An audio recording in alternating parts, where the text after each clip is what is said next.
Hi guys, எனக்கு வந்து 14 December இந்த வீடியோ எடுக்கிறதுக்கு சுத்தமாக இன்ட்ரெஸ்ட்டே இல்லை.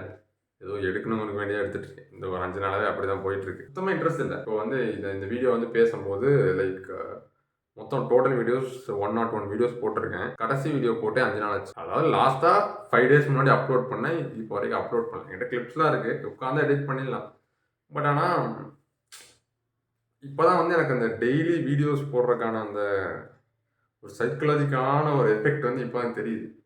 ஸ்டார்டிங்கில் வந்து நான் என்ன தான் என்ஜாய் பண்ணி ஓகே வாவ் யூடியூப் நிறைய பேர் பார்க்குறாங்க அப்படி இப்படிலாம் சொன்னாலும் டெய்லியும் அதை பண்ணும்போது லைக் மென்டலாக முடியல. அது எப்படி சொல்கிறது, லைக் அது பண்ணணும் அப்படின்னு தோணுது. பட் ஆனால் போய் உட்காந்தா அட போடா அப்படின்னு சொல்லிட்டு கட் பண்ணிட்டு போய் படுத்து தூங்குறதோ இல்லை வேறு ஏதாச்சும் ஃபோனை ஸ்க்ரால் பண்ணுறதோ மைண்ட் வந்து ஒன்றும் ஈஸியான வேலை என்ன அது அதை நோக்கி டைவர்ட் பண்ண ஆரம்பிக்குது. பட் அதனால பண்ணிடுவேன், எனக்கு நம்பிக்கை இருக்குது, எப்படியாச்சும் முடிச்சிடுவேன். நிறைய கமெண்ட்ஸ்லாம் போடுறாங்க, யாருன்னு எனக்கு தெரில, யாரோ சப்ஸ்கிரைபர் வந்து போடுறாங்க லைக் இந்த மாதிரி ப்ரோ ரொம்ப லேக் ஆகிற மாதிரி இருக்குது ப்ரோ. எந்த வீடியோ போட்டேன் அப்படின்னா இந்த வேர்ல்டு கப் அன்னைக்கு ஒரு வீடியோ பேசியிருந்தேன். வேர்ல்டு கப் நடக்கிற அன்னைக்கு ஒரு வீடியோ ரெக்கார்ட் பண்ணியிருந்தேன். அதை வந்து போன வாரம் தான் போட்டேன். அதுக்கு போட்டிருந்தாரு, ப்ரோ என்ன ப்ரோ வேர்ல்டு கப் முடிஞ்சு எப்போ இப்போ நீங்கள் வீடியோ போடுறீங்க அப்படின்னு போட்டிருந்தாரு. But I just wanted to complete this. So ஏன்னா ஸ்டார்ட் பண்ணிட்டேன், அதை முடிக்கணும்னு சொல்லிட்டு இந்த போன வாரம் அந்த 7 நாள் போட்டேன்ல, டூ ஆர் குவிட் அப்படின்னு ஒரு சேலஞ்ச் போட்டிருந்தேன். லைக் நான் வந்து 7 நாள் வந்து பர்ஃபெக்டாக இல்லைனா கோயிங் அவுட் ஆஃப் யூடியூப் அப்படின்னு சொல்லி போட்டிருந்தேன். அது செம ரிசல்ட். பிகாஸ் அந்த வாரத்துக்கு முன்னாடி வரைக்கும் 53 கேஜிஸ் கிட்ட வெயிட் ஆஸ்லேட் ஆகிட்டு இருந்துச்சு. அது அந்த 7 நாள் கரெக்டாக இருந்தங்காட்டியும் வந்து 54 கிட்ட வந்துருச்சு.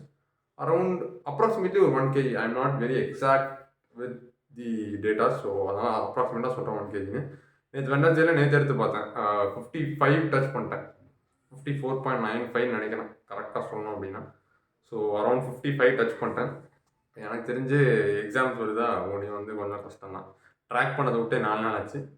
ஏன் அப்படின்னா லைக் இப்போ நார்மலாக வந்து இன்ஜினியர்னா 6 மாதம் ஒரு செமஸ்டரு. 6 மாதம்லாம் இல்லை, நாங்களே வந்து கொரோனாவில் கொஞ்சம் லேட்டாக ஜாயின் பண்ணோம். அதனால் கொஞ்சம் டக்குன்னு 4 மாதம் 3 மாதத்துலேயே வந்து ஒரு செமஸ்டர் போயிட்டுருக்கு. என்ன அப்படின்னா ஃபஸ்ட்லேருந்து படிச்சுட்டு இருந்தால் ஓகே, கொஞ்சம் ப்ரெஷர் இல்லாமல் போய் எழுதலாம். நம்ம தான் வந்து நாளைக்கு செமஸ்டரில் நைட்டு தான் எடுத்து பிள்ளையார் சொல்லியே போடுறோம். அப்புறம் என்ன மாதிரி பண்ண முடியும்? இப்படி தூங்காமல் தான் பண்ணி ஆகணும். ஸ்ட்ரெஸ் ஆகி தான், ஸ்ட்ரெஸ்ஸுங்கிறது கிடையாது, அது நானாக வந்து பண்ணிக்கிறது. எனக்கு கான்சியஸாக நான் வந்து ஓகே நீங்கள் நைட்டாக எக்ஸாம் பண்ணி நைட்டு உட்காந்து தூங்காமல் படிச்சுக்கலாம் நானாக வந்து என்கிட்ட சொல்லி அப்போ படிக்காமல் அப்போ ஒரு மாதிரி லெஷராக ஜாலியாக சுற்றிட்டு இருக்கிறோம். பட் அடுத்த வாட்டியாச்சும் இதை எப்படி பண்ணுவோம், இதுலேயும் ஒரு டிசிப்ளின் வேணும். லைக் வந்து டெய்லி எடுத்து ஒரு 1 hour படிக்கிறதோ சம்திங் அந்த மாதிரி இருக்கணும். மட்டும் படிப்புன்னு சொன்னால் மட்டும் இங்கே ஒன்றுமே போக முடியல. 12thலாம் வந்து ஒரு நாளைக்கு around 10 hours, maximum 10 hours. Like ஈஸியாக தள்ளிடுவேன். 10 hours புக்கை வச்சே தள்ளிடுறேன். இப்போ வந்து எனக்கு ஃபோன் வந்துருச்சு, இன்டர்நெட் கனெக்ஷன் வந்துருச்சு, எனக்குன்னு சொல்லி தனியாக ஃபோனு, நான் என்ன வேணாலும் பார்க்கலாம். இந்த மாதிரி ஒரு ஃப்ரீடம் மேபி அது கிடச்சங்காட்டி லைக் டைவர்ஷன் அதிகமாக இருக்கணும்.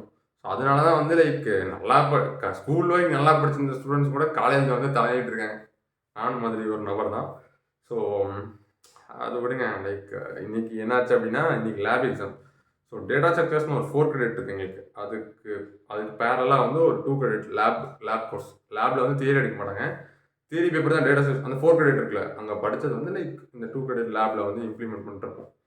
ஸோ அந்த லேபோட எண்ட் செமஸ்டர் எக்ஸாம் இன்னைக்கு. வைவாலாம் கேட்டாங்க, வைவா எனக்கு தெரிஞ்சு புட்டுக்குச்சு. நல்லா படிச்சுட்டு தான் போனேன். அங்கே போயிட்டு லைக் இந்த டேர்ம்ஸ் வந்து நான் சொல்கிறது எல்லாத்துக்கும் புரியுமான்னு தெரியல. கம்ப்யூட்டர் சயின்ஸ் ஸ்டூடெண்ட்டாக தான் தெரியும். இது ஒரு ப்ரீஃபிக்ஸ் எக்ஸ்பிரஷன், ஒரு இன்ஃபிக்ஸ் எக்ஸ்பிரஷன் தந்துட்டாங்க. அதை வச்சு ஒரு பைனரி ட்ரீயை வந்து கன்ஸ்ட்ரக்ட் பண்ணு அப்படின்னு சொல்லி சொன்னாங்க. அங்கே இப்போ இன்ஃபிக்ஸ்னால் லைக் வந்து இப்போ ப்ரிஃபிக்ஸ்னால் வந்து ரூட்டு லெஃப்ட் ரைட் போடணும். அதே மாதிரி இன்ஃபிக்ஸ்னால் அதுக்கு ஒரு ஆர்டரில் வந்து ட்ரீயை வந்து ட்ராவர்ஸ் பண்ணிட்டு போகணும். அங்கே போய் என்னன்னு தெரில, மாற்றி போட்டு ஏதோ பண்ணிட்டு அந்த மேமே சிரிச்சுட்டாங்க, தம்பி என்னப்பா இது இவ்வளோ நேரம் பண்ணிட்டு இருக்கு அப்படின்னு. மேம் நானும் போட்டு பார்த்தேன் மேம், எனக்கு தெரில மேம், மறந்துட்டேன் அப்படின்னு சொன்னாங்கட்டி, சரி ஓகேப்பா கிளம்புப்பா அப்படின்ட்டாங்க. மார்க் வந்து செமஸ்டர் ரிசல்ட் வரும்போது தான் தெரியும். இதுக்கு வந்து இன்டர்ன்ஸ் மாதிரி அப்பப்போ முடிச்சோன்னெலாம் போட மாட்டாங்க. செமஸ்டர் ரிசல்ட்ஸ் மேபி வந்து 4th செமஸ்டரோட அந்த ஏர்லி 4th செமஸ்டரில் வரும் செமஸ்டர் ரிசல்ட்ஸ். அப்போ தான் தெரியும். ஸோ நீ உட்காந்து என்ன பண்ணலான்ட்டு இருக்கேன் அப்படின்னா, சரி சூட்டாக இன்றைக்கி லேபுக்கு ப்ரிப்பேர் பண்ணிட்டேன். டேட்டா ஸ்ட்ரக்சர்ஸ் சப்ஜெக்ட் இருக்குல்ல, நீ உட்காந்து முடி அப்படின்னு. ஏன்னா வந்து ஒன்றும் ஒரு மிஞ்சி போனால் இன்றைக்கி 14th, இன்னும் 15 days தான் இருக்குது செமஸ்டர் எக்ஸாமே எழுத இருக்குது. அதுக்கு முன்னாடி வந்து எனக்கு ஒரு 3rd இன்டர்னல் வருது 20th வருது. ஒரு 16 டேஸ் இருக்கும். 16 டேஸ் 6 டேஸ் தான் இருக்குது. மேக்ஸில் கொஞ்சம் வீக்காக அதை கண்டுக்காதீங்க. இப்போ 6 டேஸ் தான் இருக்குது. 6 டேஸ் 6 சப்ஜெக்ட்ஸ் கவர் பண்ணணும். அதுவும் கடைசி இன்டர்னல்ஸ்க்கு வந்து ஃபுல் சிலபஸ் தான் வரும். ஃபஸ்ட்டு 4 ஆக்சுவலி வந்து என்ன மாதிரினா ஃபஸ்ட் இன்டர்னல்ஸ்க்கு ஃபஸ்ட் 2 லெசன் எழுதுவோம். அப்புறம் செகண்ட் இன்டர்னல்ஸ்க்கு அடுத்த 2 லெசனு. தேர்ட் இன்டர்னல்ஸ்க்கு 5th லெசன்லேருந்து மெஜாரிட்டியான கேள்வி வரும். 1 மார்க்ஸ் மட்டும் இந்த 4லேருந்து வரும். ஸோ எல்லாமே படித்தா தான் ஓரளவுக்கு தேர்ட் இன்டர்னல்ஸில் வந்து மார்க் வாங்க முடியும். ஸோ அதனால் வந்து கவர் பண்ணணும். நானும் ஃபுல்லாக இந்த வாட்டி தெளிவாக படிச்சிடலான்னு தான் இருக்கேன். பிகாஸ் இந்த டைமில் படிச்சிட்டோம் அப்படின்னா வந்து லைக் செமஸ்டருக்கும் கொஞ்சம் ஹெல்ப்ஃபுல்லாக இருக்கும் அப்படின்னு. ஸோ அதனால தான் கொஞ்சம் வீடியோஸ் வந்து நானே ஸ்டாப் பண்ணி வச்சுருக்கேன். இப்போது கேட்டார் ஒருத்தர் கூட, யாரோ ஒருத்தர் சப்ஸ்கிரைபர் தான், எனக்கு தெரிஞ்ச ஆள் தெரியாத என்ன கேட்டாங்கன்னா கமெண்ட் பண்ணியிருந்தாங்க. இந்த ஆஸ்திரேலியா வர்சஸ் இந்தியா ஃபைனல்ஸ் நடந்துச்சு, வேர்ல்டு கப் ஃபைனல்ஸ். அன்றைக்கி நான் ஒரு வீடியோ ஷூட் பண்ணிட்டு போன வாரம் போட்டேன். ப்ரோ என்ன ப்ரோ இவ்வளோ லேட்டாக போடுறீங்க, ஃபைனல்ஸ் முடிஞ்சு 1 மாதம் ஆச்சு ப்ரோ அப்படின்னு. தெரியும், பட் ஆனாலுமே வந்து ஜங்க் மாதிரி கிளிப்ஸ் இருக்குது, அதெல்லாம் வந்து அப்படியே கொஞ்சம் கொஞ்சமாக தள்ளணும்ல. ஸோ அதனால தான். ஸோ நான் போட்டலாம்னு நினைக்கிறேன் ஒரு பொங்கலுக்குள்ளே. பிஃபோர் பொங்கல் வந்து எல்லா வீடியோஸையும் போஸ்ட் பண்ணிட்டு ஒரு 10 டேஸ் வந்து பொங்கல் ஹாலிடேஸ் கொஞ்சம் நல்லா கொஞ்சம் ரிலாக்ஸ்டாக வந்து எதை பற்றி நினைக்காம ஜாலியாக இருக்கான்னு நினைக்கிறேன். அதுக்கப்புறம் மேபி வேறு என்ன மாதிரிலாம் கண்டென்ட் பண்ணலான்னு சொல்லி யோசிக்கணும். பிகாஸ் நான் ஏன் இந்த மாதிரி லூசுத்தனமாக என்னடா உனக்கு பைத்தியக்காரனா முன்னாடியே ஒழுங்காக கண்டென்ட் தரப்பல, அப்படி ஏன் வந்து டெய்லி வீடியோ போடுறேன்னு வெட்டி பந்தாலாம் விட்டுருக்கேன் அப்படின்னா, இப்போ நான் வந்து ஒரு விஷயத்த பண்ணுறேன்னு சொல்லிட்டு நான் 100% தெரிஞ்சுட்டு தான் அந்த விஷயத்துக்குள்ளே இறங்குவேன்னு நினச்சிருந்தேன்னா வைங்களேன், ஒன்றுமே பண்ணியிருக்க முடியாது. பட் இப்போயே வந்து இறங்கிட்டேன். நான் இறங்கும்போது 0வாக இருந்துக்கலாம். பட் ஒவ்வொரு வீடியோக்கும் கொஞ்சம் கொஞ்சம் ஏதாச்சும் கற்றுக்கிட்டேன். மேபி யூடியூப் ஆல்காரிதம் எப்படி ஒர்க் ஆகுது, இந்த சம்திங் ஏதாச்சும் கற்றுக்கிட்டேன்ல யூடியூப்பை பற்றியோ, இல்லை லைக் சம் கைண்ட் ஆஃப் எடிட்டிங்கோ, இல்லை நம்ம டயட்டை பற்றியோ, ஒர்க் அவுட் பற்றியோ ஏதாச்சும் ஒன்று கற்றுக்கிறேன்ல. ஸோ இதுதான் வந்து லைக் இறங்கும் போதே நான் 100% கம்ப்ளீட்டாக யாருனாலையுமே முடியாது. அது வந்து நம்மளாம் நினச்சிக்கிறது, சிரிச்சிடுவாங்களா அப்படின்னு. கேவலமான கமெண்ட்ஸ்லாம் வந்துட்டு தான் இருக்குது இப்போ. அதெல்லாம் பார்க்குறேன், பட் என்னாலும் கண்டுக்கிறது இல்லை. அவ்வளோதான், இப்போவே வந்து அதெல்லாம் பழகிக்கணும். ஸோ நான் ரொம்ப வந்து இழுக்கிறேன்னு நினைக்கிறேன். ஸோ நான் போய் படிக்க ஆரம்பிக்கிறேன். லைக் இந்த எக்ஸாம் வரைக்கும் மேபி கொஞ்சம் January 6 தான் முடியும். இன்றைக்கி வந்து November 14, நவம்பர்னே வருது, December 14, இன்றைக்கி December 14. ஸோ January 6 தான் வந்து செமஸ்டர் முடியுது.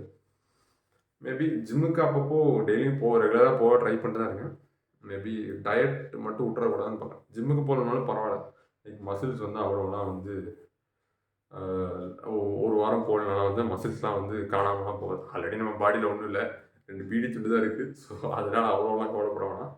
பட் டயட்டில் முடிஞ்ச அளவுக்கு வந்து கேலரி அண்ட் ப்ரோட்டீன் கோட் வந்து ப்ராப்பராக எடுக்கணும்னு தான் இருக்கேன்.